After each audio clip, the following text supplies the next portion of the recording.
this out now because everybody else needs to do this.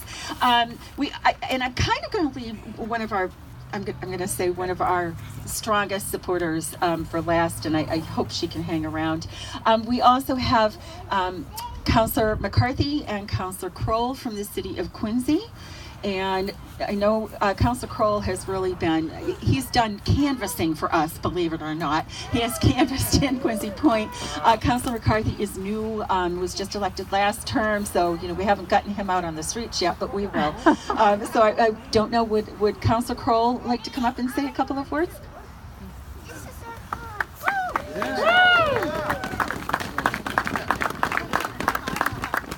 Keep it very brief. Thank you everyone for coming out again on this not so ideal day, but faced with this life-changing alteration before us. With that, so that I don't run the fact of recycling everything that's been said here today, I sit here, in reflection and look at a very poor policy decision that's been made and dealt to us.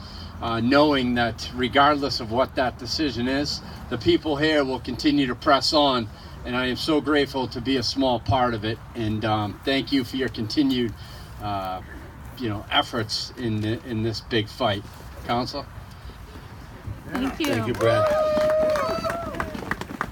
Again, I won't go into everything everyone said, but one of the points that was made earlier was we noticed that Anthony Andronico from the school committee was here in Quincy.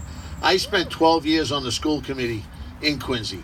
And when you think of the comments that were made here today about playing football and the kids and who's going to suffer down the road, it's going to be the kids.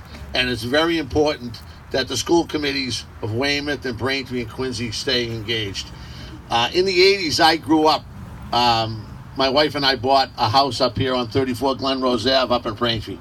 So we walked Quincy Ave in a demonstration against Clean Harbors. And I could see how the basin was being abused with firm after firm after firm after firm saying, let's go to the Fore River Basin.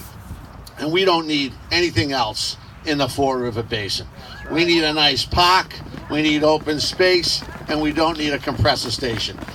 Ward 1, for those who don't know, it is right across the bay, Germantown and Howes Neck. And I grew up in Howes Neck.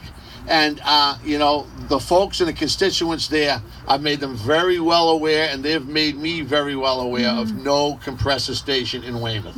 So we'll work, myself and the president, along with the mayors and the rest of the state legislation, as hard as we can to make sure this doesn't happen. Thank you. Thank you.